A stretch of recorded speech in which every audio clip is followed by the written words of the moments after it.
Наш оркестр, он создан в 2001 году. Такой оркестр, он уникальный, он в мире единственный. Почему? Потому что вот такие вот кураи, где сидят 10-12 кураистов, или там думбара, такой оркестр, он больше нигде нет. Потому что такие инструменты вот используются в оркестре только у нас.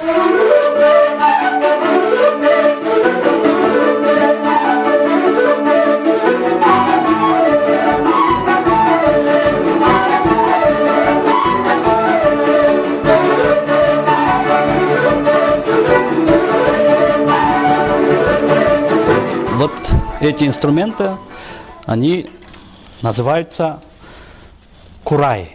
Это башкирский народный инструмент курай. А вот эти кураи уже мастера начали делать вот из дерева, так скажем, из дерева. Они прочные для оркестра. Здесь вот здесь 4 отверстия, и здесь вот одно отверстие, 5 отверстий. Нам хватает.